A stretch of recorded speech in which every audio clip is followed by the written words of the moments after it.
San Francisco has the worst downtown recovery rate among large cities in North America since the COVID-19 pandemic, according to a University of Toronto report. In June, the owner of Westfield San Francisco Center said it was handing the shopping mall back to its lender after a mass exodus of retailers.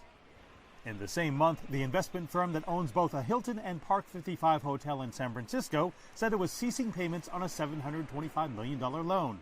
The CEO cited office vacancies and street conditions as two major factors. And just behind me, a flagship AT&T San Francisco store is set to close in August. In fact, research from the real estate firm Savills found that U.S. cities are most at risk of having surplus office space in the coming decade. At the top of that list, San Francisco.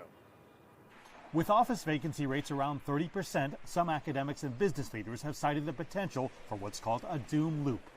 That's a cycle of office vacancies, lower tax revenue, and cuts in city services, leading to increased crime and homelessness. What people are feeling out on the street is absolutely real, and absolutely we have a vulnerable population that we need to get into safe, secure housing and provide services. But when we are looking at facts and data, we do know that San Francisco is actually one of the safer big cities in the United States.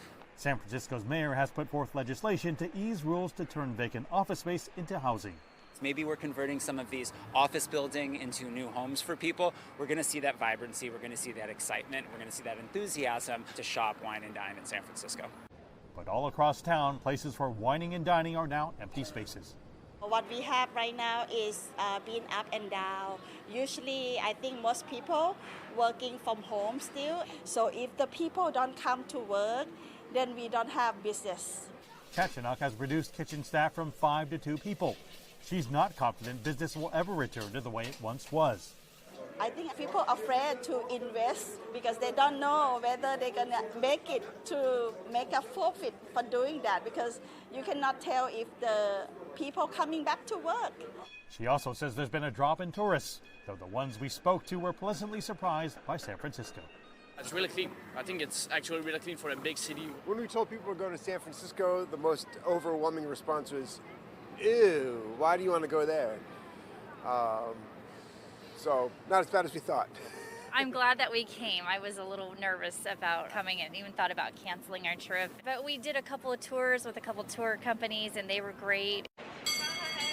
Have a great day. Bye. Mark New, CGTN, San Francisco.